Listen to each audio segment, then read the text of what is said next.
Poproklama bilang bagong presidente ng Pilipinas, tinawagan na ni US President Barack Obama si Davao City Mayor Rodrigo Duterte kagabi. Ano naman kaya ang kanilang napag-usapan? At para sa detalye, may live report si Cedric Castillo. Cedric!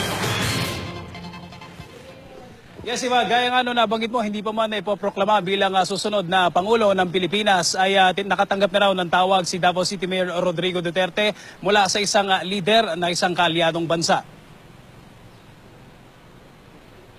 Sa eksklusibong one-on-one interview ni GMA News anchor and host Jessica Soho kay incoming President Rodrigo Duterte, habang sinasagot ng alkalde ng Davao City ang mga tanong sa kanya, bigla-biglang ipinatigil ang recording.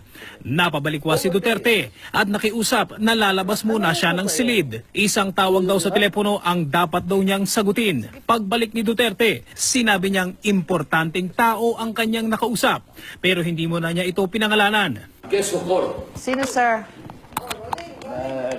Pagkatapos ng one-on-one interview, inilahad na rin ni Duterte kung sino ang nakausap niya sa telepono. President Obama of the United States called me to extend his best wishes, congratulations. And I assured him that we will continue with our mutual interest and that we are allied with the Western. Ayon kay Duterte, magiliw daw ang naging usapan nila ni Obama. Napapatapos na rin ang termino sa darating na Nobyembre. Sir, cordial ba usap niya? Yes, of course, he's the President of the United States. I'm quite honored. I'm quite honored.